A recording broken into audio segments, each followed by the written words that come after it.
Vous êtes toujours dans le 64 minutes sur TV5 Monde, votre chaîne francophone mondiale. Avant de revoir l'essentiel, les temps forts de l'émission, d'abord un point sur les derniers développements de l'actualité. Les premiers résultats des élections en Thaïlande ne seront pas connus avant demain. Le pays vient de connaître 3 mois de violence, mais ces élections ne régleront pas tout puisque l'opposition a refusé d'y participer. Des dizaines de milliers de manifestants à Paris et à Lyon pour défendre leur vision de la famille traditionnelle contre ce qu'ils appellent la familiphobie du gouvernement français. Toujours en France, ces images impressionnantes de l'océan qui s'attaque aux côtes bretonnes. Par endroits, des vagues de plus de 9 mètres. Pas mal de dégâts matériels, mais heureusement, pas de victimes à signaler. Voilà, c'est le moment de vous rappeler l'essentiel de ce monde en français en 2 minutes. Ce que vous avez aimé ou ce que vous avez raté. Un résumé préparé par Nicolas Dudouet. L'image témoigne à elle seule de la scission qui déchire aujourd'hui la Thaïlande. D'un côté, il y a ceux qui veulent empêcher l'élection, qu'ils qualifient de mascarade. De l'autre, ceux qui veulent voter et qui reconnaissent ainsi la légitimité du scrutin. Résultat, dans les bureaux de vote, le chaos le plus total. Alors quand la marée s'en mêle, comme hier soir, la terre disparaît sous un bouillon d'écume. Si on regarde la fortune de Ben Ali, ça se répartit entre Chypre, l'Argentine, etc. Et donc dans des pays où on sait qu'il n'y a pas de convention de coopération judiciaire.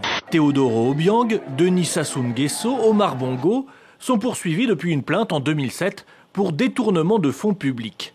Concrètement, la Suisse a déjà restitué à des États étrangers plus de 2 milliards d'euros de fonds qui ont été confisqués au préjudice de ce personnel politique corrompu.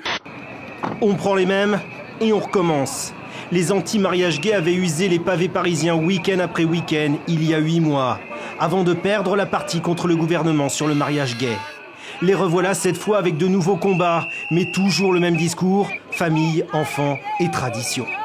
François Hollande n'aime pas la famille et en fait il utilise les réformes sociétales et les réformes familiales comme un écran de fumée pour masquer son incapacité à résoudre les vrais problèmes des Français, que sont la crise économique, la crise sociale et maintenant la crise morale. Tous les grands hommes sont juifs. Woody Allen est juif. Spielberg est juif. Et Goldorak Non. Mais Superman, oui. Bienvenue dans l'univers de Benjamin, héros de la bande dessinée et du film Superman n'est pas juif. La bande dessinée, et je la rabâcherai jusqu'à la fin de ma vie, dans les années 60, c'était un art pour les débiles. Ah bon ? Et c'était quelque chose d'absolument méprisé. Et il a fallu 40 ans de combat pour qu'on soit aujourd'hui dans les musées, dans les salles des ventes, chez les grands collectionneurs et partout. Jack et la mécanique du cœur, le film.